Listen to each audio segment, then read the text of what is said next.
It's really a pleasure to be here. My name is Jim Domagolski. I am running for the 59th State Senate District seat. There is a Republican primary. I am a conservative Republican, and I'm here to try to earn your support and to have you talk to your friends who live in the district. Could I just, by a show of hands, see who here lives in the 59th District? Do we have some folks who do? Okay, terrific. And I'm sure everybody who is here has some friends in that district as well. Laura mentioned that I did serve a 4-year stint as a volunteer chairman of the Erie County Republican Party, which is a little different. Usually, past and current chairmen are paid party people. I've been a volunteer, didn't take $1 of salary the 4 years I did it, but I did it for community leadership. My story, though, is a little more extensive than just that 4 years, and since you know that about me already, let me tell you a little bit about who I am and kind of my life's experience. 21 years ago, got out of school and had very simple goals for my life.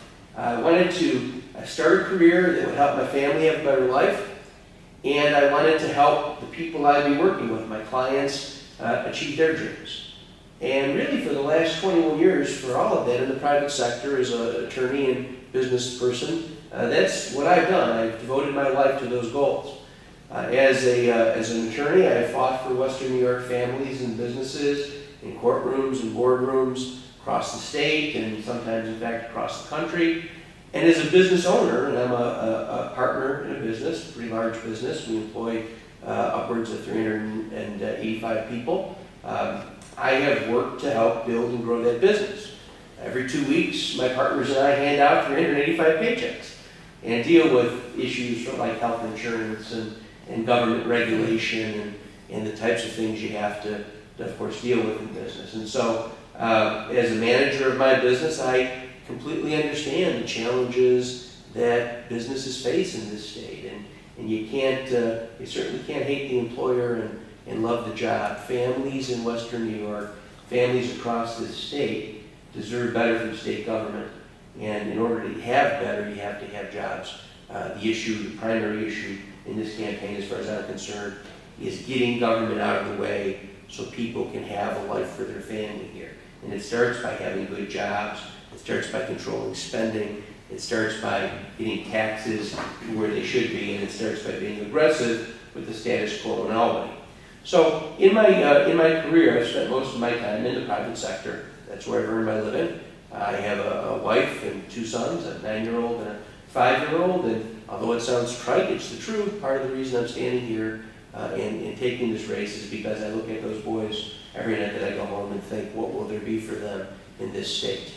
And I don't just think about them. I think about families like ours. I think about, my wife and I would sit down on Monday nights and spread the bills out on the table and talk about where we are in our personal family budget and our children's education and the things that matter to us.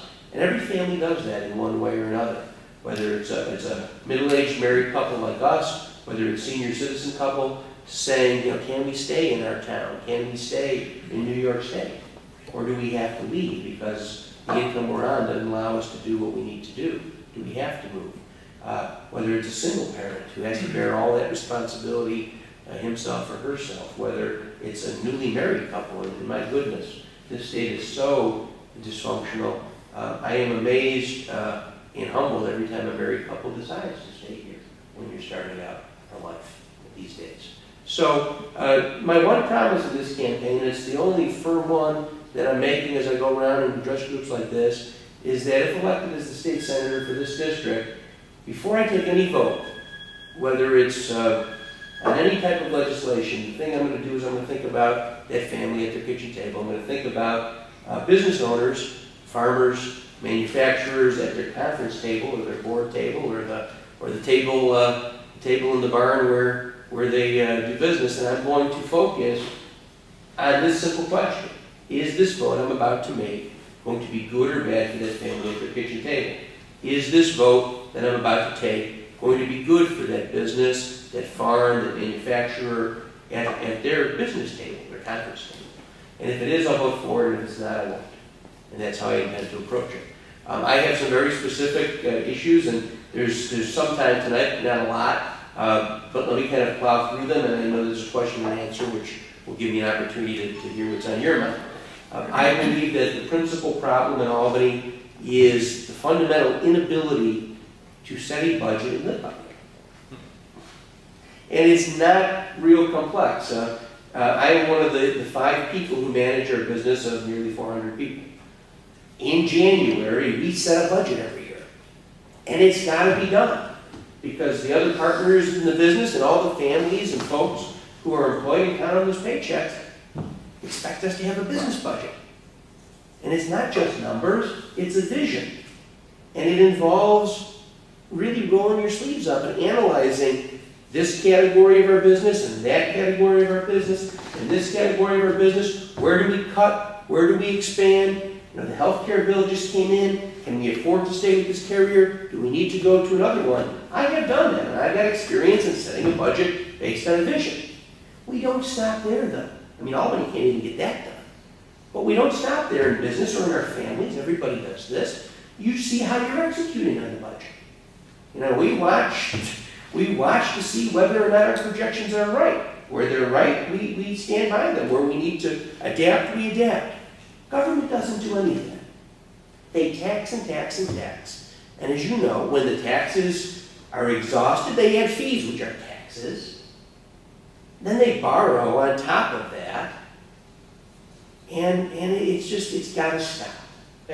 It's, you know, as conservatives, we'll be called everything under the book. I mean, the people in the 912 Park Project I've been called, you know, a few names as I go along. You know, you'll be called cold-hearted or worse, racist or insensitive or you know, that you're trying to starve the poor or disregard children. But the fact of the matter is, the best thing we can do for all of us in the society is to have a budget and a vision for our state government that is within the means of the people.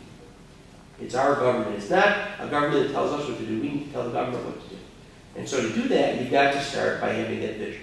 I believe in 15% across the board budgetary cuts in every department except for Homeland Security.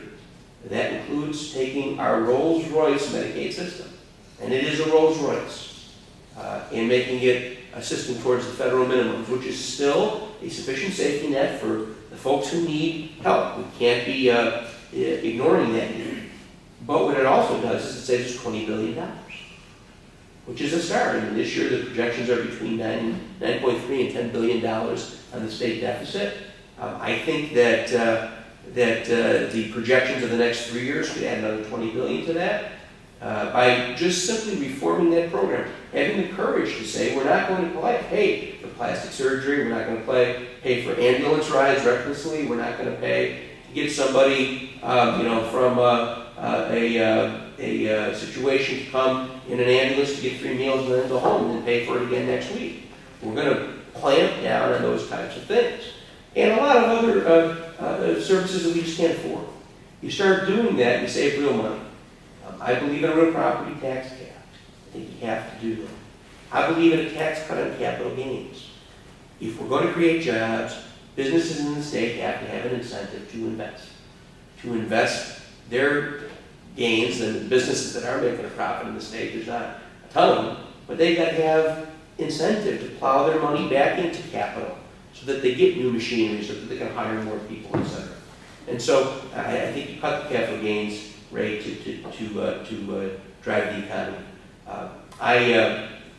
My background is as an attorney and a business owner. I graduated from Orchard Park High School, went off to the University of Notre Dame, and there picked up a degree in economics. I understand basic economic concepts, and I don't think too many people in Albany really focus on fundamental economics.